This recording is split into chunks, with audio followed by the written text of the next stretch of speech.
je taký ako v pozitívnom slova zmysle hektický. Sme opravili cesty, opravili sme tu zeleň. Myslím, že sa námestie trošku tak otvorilo vonkajšku a viacej ľudia vidí, že sa tam radi si posedia. Deti v tej druhej časti sa ešte zahrajú. Veľmi dobre sa zrekonštruovali sociálne zariadenia, no a samozrejme aj verejné osvetlenie. Takže myslím, keď niekto prechádzal cez Hnušťu, tak v podstate videl len kopu smrekov a nejaký taký hustý živý plot. Teraz je to také otvorené a môže trošku z toho stredu, z tej Hnušťa viacej vidieť.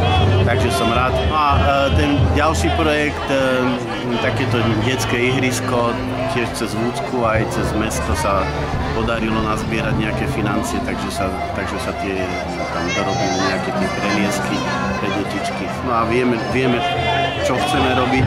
Nevrajím, že všetko sa podarí, ani ja nie som úplne s mnohými vecami spokojný a hlavne, čo mne je srdcu také najťaživejšie, čo je teda za zamestnanosť. Ale aj v tomto zmysle, aj cez mesto, ale aj cez Vúcku a aj cez Národnú radu, pokiaľ sa to nejak sklbí tak dokopy, tak myslím si, že tam je skôr cesta k úspechu, ako nejaké treba znáhodilejšie veci ad hoc.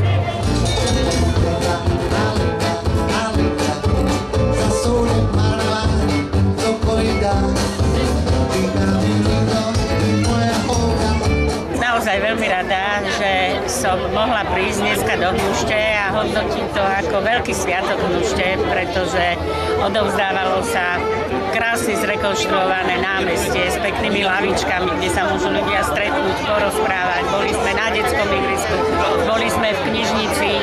Úplne Hnušťa mení tvár k lepšiemu. Poželala som verejne pánovi primátorovi, že sa mu podarilo spraviť také projekty, ktoré boli úspešné a na to dostal finančné prostriedky. A uvedomujem si, že to sám by nezvládol, že skutočne sú tu aj poslanci mestského zastupiteľstva, ktorí si občania vybrali, zanietení a verní, takí lokál patrioti a presadzujú veci, ktoré sú dobré pre mesto a ten výsledok práce je vidno.